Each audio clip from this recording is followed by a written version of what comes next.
This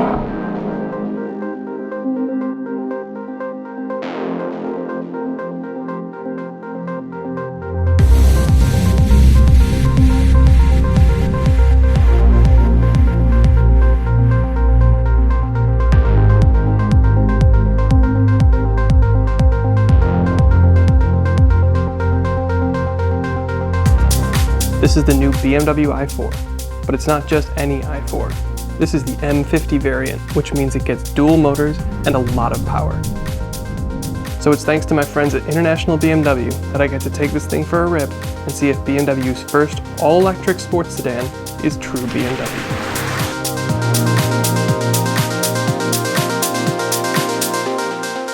One thing you'll notice about this car right away is that it feels very familiar. It looks like a normal 4 Series, the interior is very normal 4 Series, it's even underpinned by the same chassis that you would find in the normal 4 Series.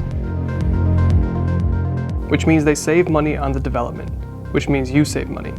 In the entry i40 trim, you will start under $56,000. If you want dual motor all-wheel drive, all the power, and the full M50 experience, you'll start at $66K. Which actually really isn't that bad, all things considered. And I mentioned something a minute ago that's very important. This is the M50 trim. There's no full M version of this car, but if that bums you out, hold on. In here you have 536 horsepower and 586 pound-feet of torque, which is more power than you get in an M4 competition. And you can feel it. This thing is rapid. Interestingly enough, the way they calibrated how power comes in is still very BMW. Your rear motor drives the car most of the time, and then the front motor kicks in when it's needed for things like traction and face-peeling launches. And let's talk a little bit more about power. Sure, it's blisteringly quick, but this thing brings a lot more drama than really any other EV that I've tested. And that's because they brought the big guns in terms of sound design. If you like movies like Inception or Dune, you will love the sounds that this thing makes because Hans Zimmer himself designed the score.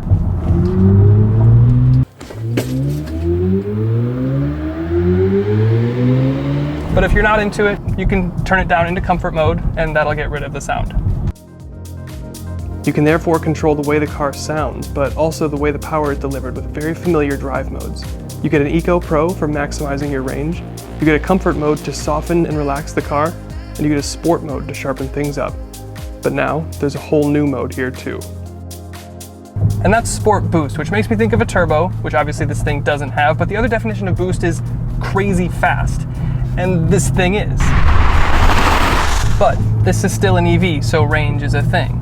And you have other modes like Eco Pro and B mode, which is basically one pedal driving. And you can always adjust, if you don't want to leave it in B mode, you can adjust actually how much regen you want the car to do for you.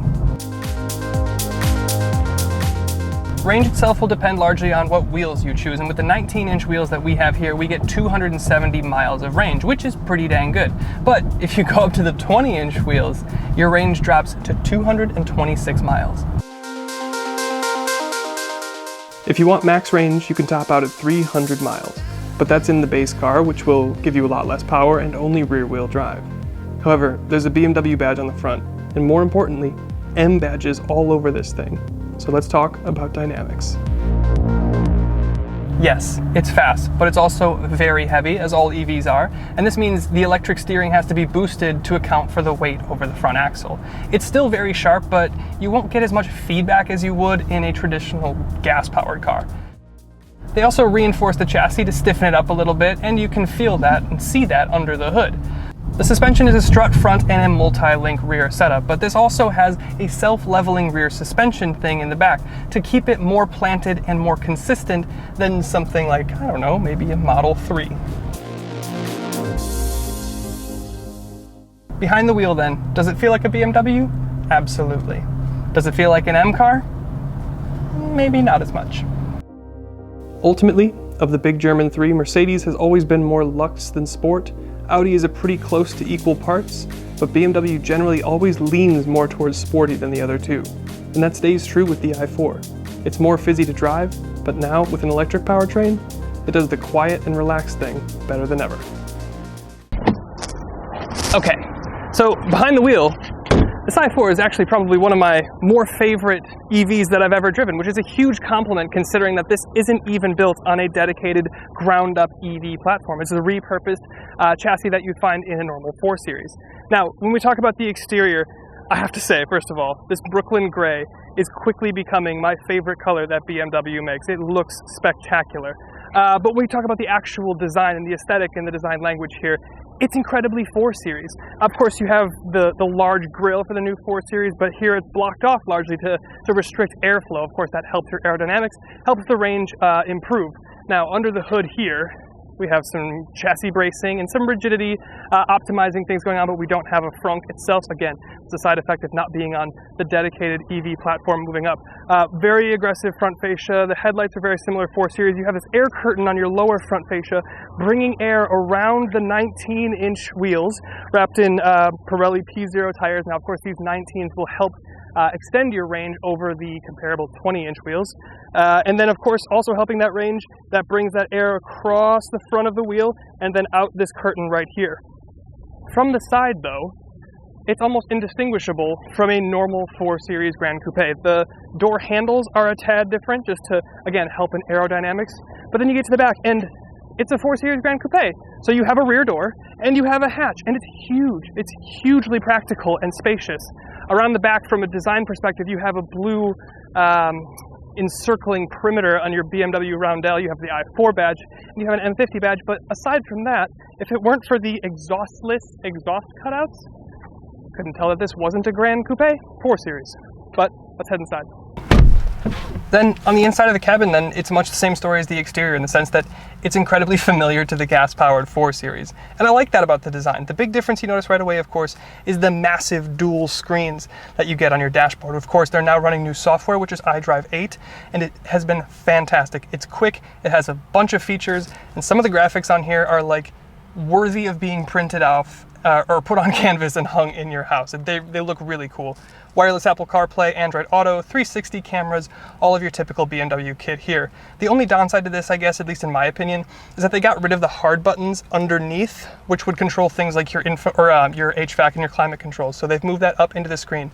The caveat of that being, you always have a little climate button at the bottom of your screen, no matter what screen you're on, so you can quickly navigate and control things like your climate, things that you use all the time. Aside from that, the technology does dominate a lot of the experience, but I didn't find that it distracted from the experience. The design itself is modern and typical BMW, which is good. You get your M Sport seats, which I love. You get a heated steering wheel, and so on. There are subtle things that do remind you that it is an EV, though. You've got blue encircling your BMW roundel on your steering wheel, you've got a blue start-stop button, blue gear selector, and blue stuff about the cabin. And then comfort is the same good level it always has been. You get a decent-sized roof. It's not quite pano, but it's bigger than standard. And then in the rear you get things like chargers and vents, but you do get a little bit less space, and it does feel a little bit less practical because they've had to raise the floor up for a place to put the batteries, and you still have that drivetrain tunnel going from the front to the back. So foot space isn't great, but myself at 6'1", I can still fit back there with reasonable comfort. So ultimately, from an interior perspective, it's very familiar BMW. It's very familiar 4 Series, but with little or big reminders that you're kind of in the beginning of the next generation. And I think with that, it's a good time to get into the final thoughts. So the first BMW i4. It's very BMW, and it's very fun. Driving this thing painted a smile on my face, and the sound really complemented the experience. It looks pretty good. It's a nice place to spend time. With an as-tested price under $70K, I have to say, I'm impressed. Thank you again to International BMW in West Allis, Wisconsin for letting me have a go, and thanks to you for watching. We'll see you in the next one.